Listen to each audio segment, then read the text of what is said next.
Hello friends, मैं हूं advocate Brajesh Yadav, आपका अपना लीगल एडवाइजर। दोस्तों, आज की इस वीडियो लेक्चर्स के अंदर हम बात करने वाले हैं ऑनरेबल बॉम्बे हाई कोर्ट की एक बहुत ही महत्वपूर्ण और वेरी वेरी इंपॉर्टेंट ऑर्डर और आदेश के बारे में। दोस्तों, डियर फ्रेंड्स, क्या आप एक लोन के डिफॉल्टर हैं या फिर आपने किसी क्रेडिट कार्ड्स की ड्यू अमाउंट का डिफॉल्ट कर दिया है या फिर कोई भी अमाउंट आउटस्टैंडिंग थी उसका आपने रीपेमेंट नहीं किया। अब ऐसे में हुआ क्या, बैंक या फिर एनबीएफसी ने आगे चलकर आपके खिलाफ में, आपके अगेंस्ट में आर्बिट्रेशन की प्रोसीडिंग्स इनिशिएट कर दी। दोस्तों, अब इस आर्बिट्रेशन की प्रोसीडिंग्स में हुआ क्या, बैंक या फिर एनबीएफसी ने अपने हिसाब से, अपने accordingly ODR online dispute resolutions, online platform जैसे कि उदाहरण के तौर पर प्रीजॉल्व 360, समा या फिर एड रेस नाउ जैसे किसी एक प्लेटफॉर्म का सिलेक्शन अपने मुताबिक, अपने मन से किया। दोस्तों, और वहां पर उन्होंने आगे चलकर क्या किया पता है, बैंक और एनबीएफसी ने एक सोल आर्बिट्रेटर का सिलेक्शन का चुनाव अपने मन के मुताबिक किया। दोस्तों, अब हुआ क्या, अच्छा वहां पर आपकी कंसेंट नहीं ली गई। दोस्तों, अधिकतर मोस्टली होता क्या है, आपकी कंसेंट लिए बिना सोल आर्बिट्रेटर का सिलेक्शन चुनाव कर लिया जाता है। अब आगे हुआ क्या दोस्तों, उस ऑनलाइन डिजिटल प्लेटफॉर्म पर जो प्रीसॉल्व 360 या फिर समा या फिर एड्रेस नाउ जैसे जो भी संस्थान, जो भी इंस्टीट्यूट हैं जो ऑनलाइन तरीके से आर्बिट्रेशन की प्रोसीडिंग्स को कंडक्ट करवाते हैं, दोस्तों उनका अपना खुद का एक एल्गोरिथम फॉलो करते हैं या फिर आर्बिट्रेशन एंड कॉन्सिलिएशन एक्ट 1996 के नियम कानून को फॉलो करते हैं। अब वो किस नियम को फॉलो करते हैं वो उनको पता होगा, उनका खुद का अपना प्रणाली या फिर एल्गोरिथम को फॉलो कर रहे हैं या फिर आर्बिट्रेशन एंड कॉन्सिलिएशन एक्ट 1996 के नियम कानून को वो फॉलो कर रहे हैं और उसी प्लेटफॉर्म के ऊपर आर्बिट्रेशन की प्रोसीडिंग्स ऑनलाइन तरीके से, डिजिटल तरीके से चलाई जाती है। दोस्तों, डियर फ्रेंड्स, होता क्या है, वो ऑनलाइन जो प्लेटफॉर्म है, जो डिजिटल जो प्लेटफॉर्म है, वो क्या करता है, आपको आर्बिट्रेशन के संबंध में जो भी नोटिसेस वगैरह होती हैं वो आपको डिजिटली ऑनलाइन के माध्यम से, जैसे कि फॉर एग्जांपल आपको मेल के माध्यम से, व्हाट्सएप के माध्यम से या फिर आपको मैसेज में एक लिंक शेयर कर देते हैं। दोस्तों, तो आर्बिट्रेशन के संबंध में जो भी नोटिसेस सर्व करनी होती है आपको डिजिटली, आपको ऑनलाइन सर्व कर दिया जाता है। दोस्तों, अब आगे होता क्या है, आर्बिट्रेशन की प्रोसीडिंग्स चलती रहती है दोस्तों, और आपको इसके संबंध में कुछ पता ही नहीं रहता है या फिर कोई आपको नोटिस भेजी भी जाती है ऑनलाइन तरीके से तो आप उसको इग्नोर कर देते हैं। फिर होता क्या है, आगे चलकर आपके खिलाफ में, आपके अगेंस्ट में दोस्तों इंटरिम ऑर्डर पास हो जाता है या फिर और आगे चलकर, या फिर दोस्तों आगे चलकर अंतिम में आपके खिलाफ में, आपके अगेंस्ट में आर्बिट्रल अवार्ड पास कर दिया जाता है। दोस्तों, इस आर्बिट्रल ट्राइब्यूनल के माध्यम से, के द्वारा। दोस्तों, सो डियर फ्रेंड्स, यहां पे जो कुछ भी हुआ यूनिलैटरल, वन साइडेड, एक तरफा हुआ। दोस्तों, यहां पर ओडीआर ऑनलाइन डिस्प्यूट रेजोल्यूशन संस्थान, इंस्टीट्यूट का सिलेक्शंस भी बैंक या फिर एनबीएफसी ने अपने मन के मुताबिक किया और सोल आर्बिट्रेटर का सिलेक्शन चुनाव भी अपने मन के मुताबिक किया। दोस्तों, जो कि नियम कानून के खिलाफ है और आगे चलकर आपके अगेंस्ट में, आपके खिलाफ में इंटरिम ऑर्डर भी पास हुआ या फिर आगे चलकर अंतिम में आपके खिलाफ में आर्बिट्रल अवार्ड पास कर दिया गया।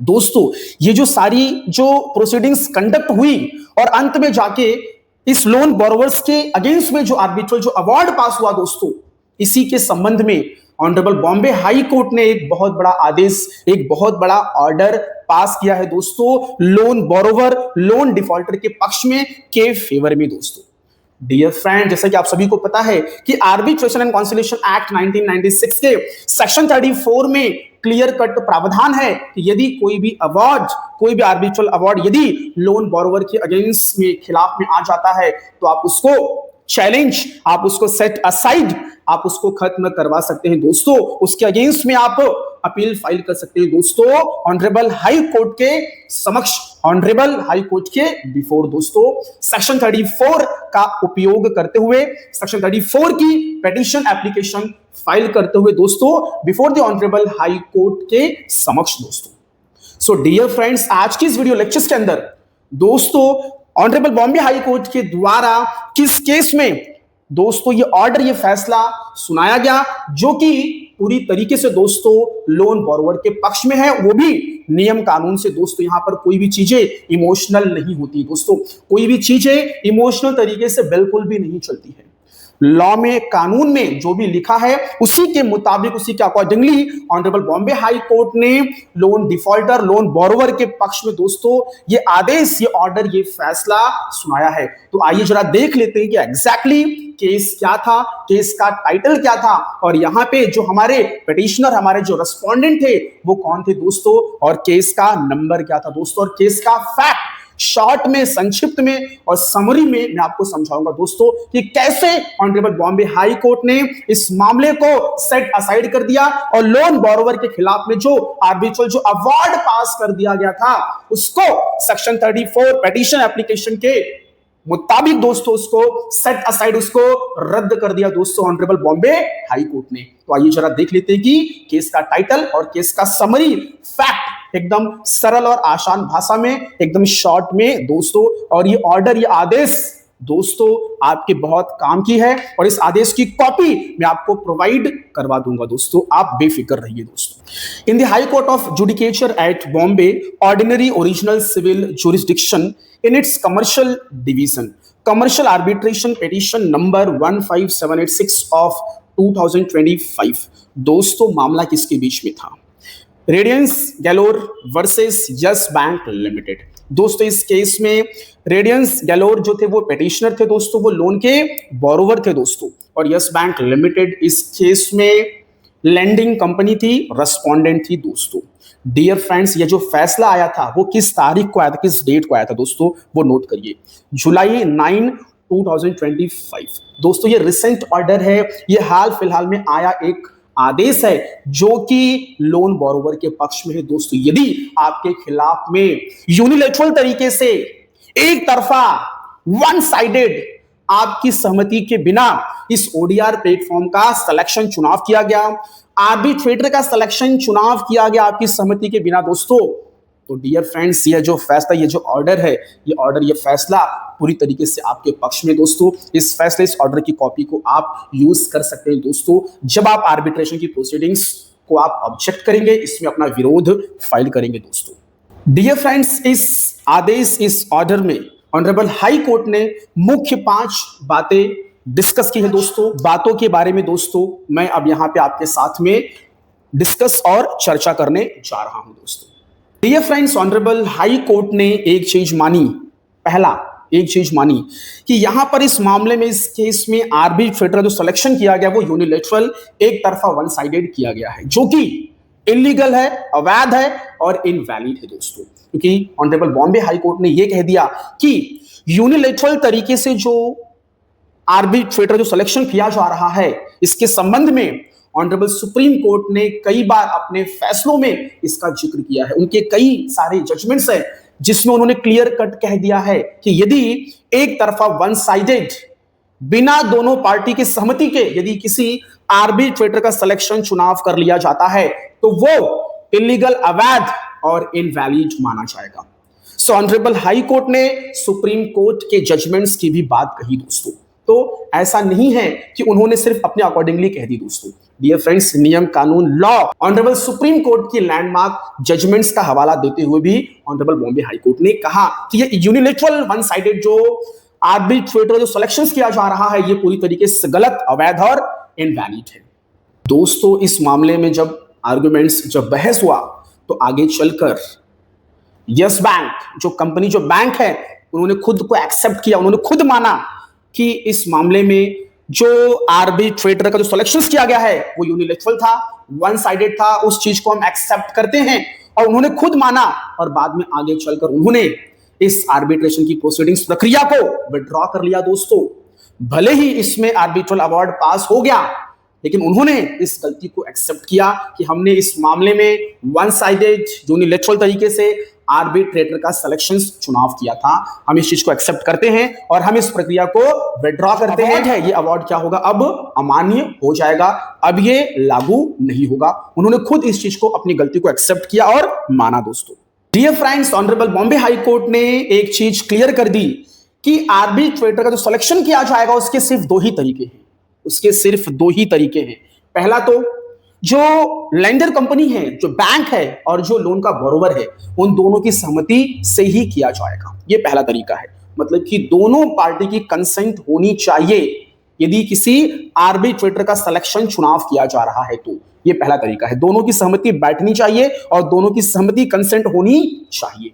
दूसरा तरीका ऑनरेबल बॉम्बे हाई कोर्ट ने क्या बताया, उन्होंने ये कहा कि यदि पहला तरीका असफल हो जाता है, सक्सेस नहीं हो पाता है, तो फिर दोनों पार्टी में से कोई भी एक पार्टी ऑनरेबल हाई कोर्ट या फिर सुप्रीम कोर्ट में आ सकती है और वहां पर आर्बिट्रेटर के सिलेक्शंस के लिए एप्लीकेशन दे सकती है। तो ऐसे मामले में हम आर्बिट्रेटर का सिलेक्शन और चुनाव करके, होता क्या है, बहुत सारे मामलों में बैंक और एनबीएफसी ये जो कंपनियां होती हैं ये अपने तरीके से वन साइडेड यूनिलैटरल तरीके से आर्बिट्रेटर का चुनाव कर लेती है बिना लोन बोरोवर के कंसेंट से, जो कि इनवैलिड है और अवैध है।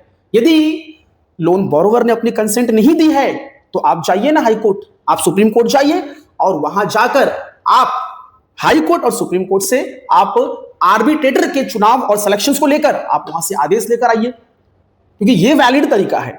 यदि दोनों पक्षों की सहमति नहीं बन पा रही है तो आप जाइए हाई कोर्ट और हाई कोर्ट वहां पे आदेश देंगे कि हाँ ठीक है, इस व्यक्ति को आर्बिट्रेटर नियुक्त या फिर सेलेक्ट किया जाएगा, वो भी नियम कानून से। Appointment of arbitrator section 11 of arbitration and conciliation act 1996 के नियम कानून के अनुसार। दोस्तों डियर फ्रेंड्स, अपने इस ऑर्डर, इस आदेश में ऑनरेबल बॉम्बे हाई कोर्ट ने एक बात और कह दी है दोस्तों कि ये जो ऑनलाइन डिस्प्यूट रेजोल्यूशन जो प्लेटफॉर्म्स है, जो डिजिटल प्लेटफॉर्म्स है, जहां पर आर्बिट्रेशन की प्रोसीडिंग्स और प्रक्रिया चलाई जा रही है, ये जो ओडीआर है, ऑनलाइन डिस्प्यूट रेजोल्यूशन संस्थान, जो इंस्टीट्यूट है जो डिजिटली इस आर्बिट्रेशन की प्रक्रिया को कंडक्ट और चला रही है दोस्तों, उन्होंने ये कहा कि इनको हमें बताना होगा कि आर्बिट्रेशन की प्रक्रिया आप किस प्रकार से चला रहे हैं, आप किस कानून, किस नियम, किस लॉ के मुताबिक चला रहे हैं।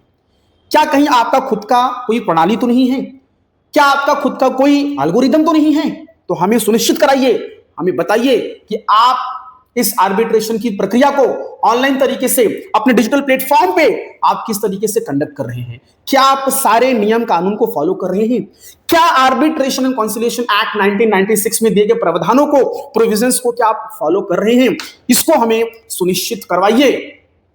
दोस्तों आजकल आर्बिट्रेशन की जो प्रक्रिया है वो डिजिटल तरीके से चलाई जा रही है ऑनलाइन प्लेटफॉर्म पे।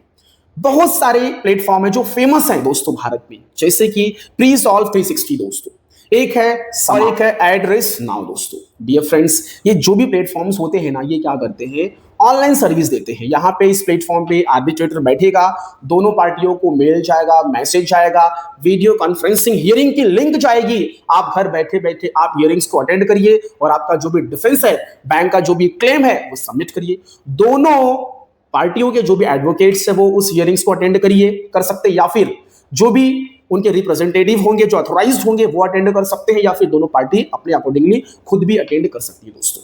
सो ये एक डिजिटल एक प्लेटफॉर्म है दोस्तों डियर फ्रेंड्स। तो हुआ क्या, ऑनरेबल बॉम्बे हाई कोर्ट ने इनको आदेशित किया कि आप हमें ये सारी चीजें बताइए कि आपकी प्रणाली क्या है, आपका एल्गोरिदम क्या है, आप किस प्रकार से आर्बिट्रेशन की प्रोसीडिंग्स को कंडक्ट कर रहे हैं, क्या आप सारे नियम कानून को फॉलो कर रहे हैं, इसको हमें सुनिश्चित। तो इसके लिए ऑनरेबल बॉम्बे हाई कोर्ट ने इन ओडीआर ऑनलाइन डिस्प्यूट रेजोल्यूशन संस्थान इंस्टीट्यूट्स को 4 हफ्ते का समय दिया है और इसमें अपना जवाब दाखिल करने के लिए कहा है दोस्तों कि कैसे आप इस ओडीआर को आप हैंडल कर रहे हैं, मुझे ये बताइए। सो डियर फ्रेंड्स, इस बात को नोट कर लीजिए, यदि ऐसा कुछ आपके खिलाफ में चल रहा है सो पूरी तरीके से वो अवैध है, इलीगल और इनवैलिड है दोस्तों।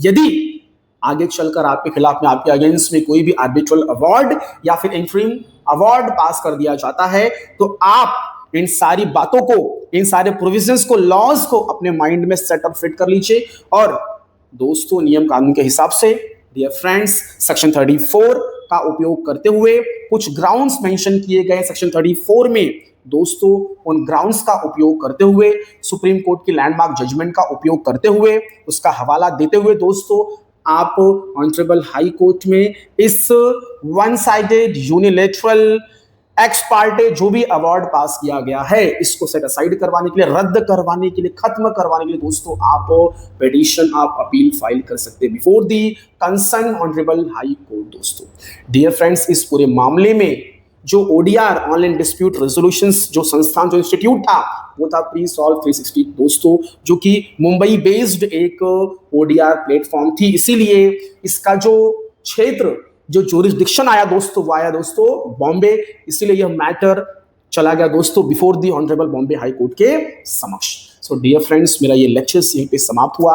आप लोगों ने इतना समय दिया, आप लोगों का बहुत बहुत धन्यवाद दोस्तों। यदि आपको मेरा ये वीडियो अच्छा लगा हो, पसंद आया हो दोस्तों, तो अपने दोस्तों के साथ में इस वीडियोस को शेयर करें। वीडियोस अच्छा लगा हो तो लाइक भी जरूर कर दीजिए दोस्तों। यदि इस चैनल पर पहली बार आ रहे हैं तो आपका बहुत बहुत स्वागत और वेलकम है। मेरे इस चैनल को सब्सक्राइब करना बिल्कुल भी ना भूले दोस्तों। थैंक यू सो मच, धन्यवाद। जय हिंद, जय भारत।